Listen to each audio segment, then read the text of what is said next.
નમસ્કાર મિત્રો, ઘણા બધા વિદ્યાર્થીઓ અને શિક્ષક મિત્રોને જી શાળાની અંદર ઘણા બધા પ્રશ્નો આવે છે, જેમ કે યુઝરનેમ ઓલરેડી એક્ઝિસ્ટ બતાવે છે, ઓટીપી સેન્ડ થતો નથી, જ્યારે પાસવર્ડ ફોરગોટ કરે છે તો પાસવર્ડ પણ ફોરગોટ થતો નથી। મેં પણ ઘણા બધા વિડીયો બનાવ્યા છે, છતાં પણ જે વિદ્યાર્થીઓ કે શિક્ષક મિત્રોના પ્રશ્નોનું સમાધાન નથી થયું તે લોકો જી શાળાની હેલ્પલાઇન પર વાત કરી અને પ્રશ્નોનું સોલ્યુશન કરી શકે છે।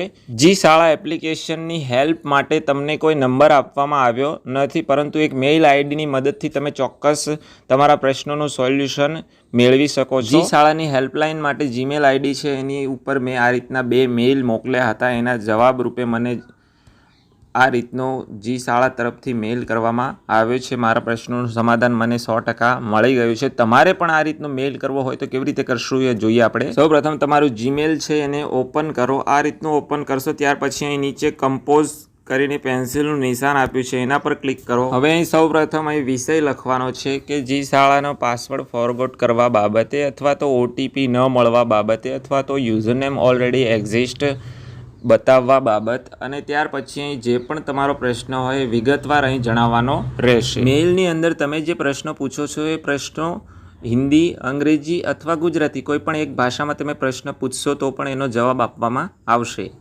અહીં જી શાળાનો જે મેઇલ એડ્રેસ છે તમારે લખવાનું છે, એ મેઇલ એડ્રેસ હું અહીં પેસ્ટ કરું છું। આ મેઇલ એડ્રેસ પર તમારે તમારો પ્રશ્ન લખી અને મોકલવાનો છે। મેઇલ મોકલવા માટે અહીં ક્લિક કરશો એટલે મેઇલ સેન્ડ થઈ જશે। ત્યાર પછી જી શાળા તરફથી તમને એકાદ કે 2 દિવસની અંદર મેઇલ દ્વારા જવાબ આપવામાં આવશે। તમારો પ્રશ્ન જે પણ હશે એના અનુસંધાને જે પણ જવાબ આવતો હશે એ તમને મેઇલ દ્વારા મળી જશે। મેં પ્રશ્ન કરેલો 11 જુલાઈએ, એનો જવાબ મને 12 જુલાઈએ મળી ગયેલો, એટલે 1 દિવસનો સમય લીધેલો। આજના વિડીયોમાં બસ આટલું જ જોવાનું છે। અમારો વિડીયો ગમ્યો હોય તો ચેનલને સબસ્ક્રાઈબ કરવાનું ભૂલશો નહીં। આપનો ખૂબ ખૂબ આભાર।